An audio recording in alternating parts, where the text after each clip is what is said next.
Hi, I'm Pauline Farrell from Box Hill Institute and my official title is Executive Manager of Blended eLearning Solutions.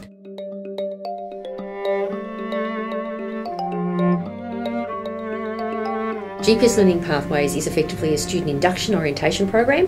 GPS can stand for a couple of things. One is for global positioning, so where are you in your career, where are you in your life. It can also, one of our clever teachers suggested it could be goals plus planning equals success. So the program is something that so far 5,600 students have gone through, and they do it hopefully within their first week to 2 weeks of commencing at Box Hill, if possible within the first 2 days. And they come into a classroom for 4 hours, and that's integrated with the ACER testing as well for our literacy and numeracy benchmarking. And they go through a series of tasks, but effectively it's structured around a personal plan, an education plan and a career plan.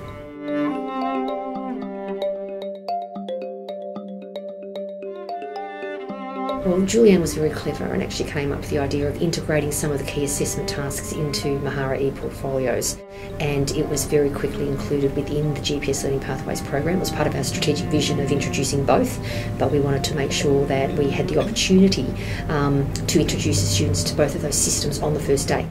So we made it all about them, and the whole of the GPS program has designed against pressure points within the student satisfaction surveys. So what we did is we went through the survey and we picked out all of those key pressure points that could be merged into an induction program that was consistent across the whole institute.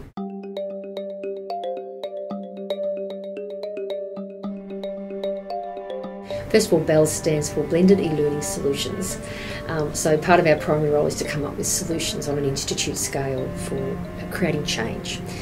We decided a long time ago that if we were going to continue, if we were actually going to get e-learning embedded within the institute, we needed to come up with some strategies that didn't revolve just around teacher education.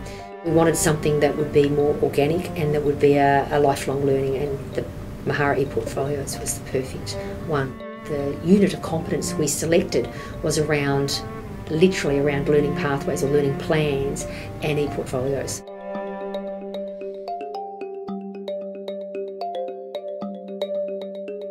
There's a range of ways it links. First of all is workplace linkages.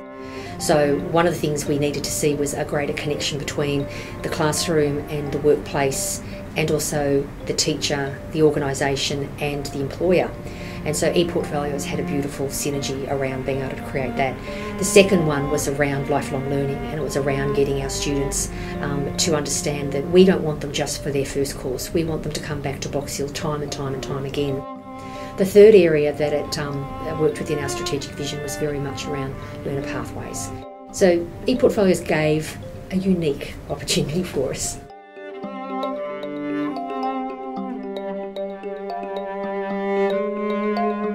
You often will design programs and it'll be for a small demographic of students or a small group of teachers.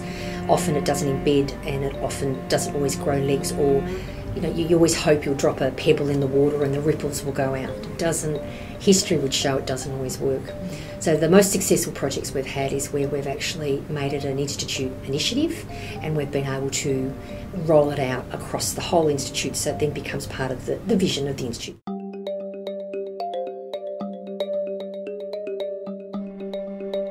It was that goodwill throughout the whole institute that really made this project a success. So when you say what financial cost, there would have been a huge financial cost because it would have been everybody's time. We had a 5-stage project plan for the whole thing, and we're up to stage 5 now, but every 6 months it would be a different component of the project plan. We kept it tight, we kept it short, and we kept it very much with clear resources and how we use them.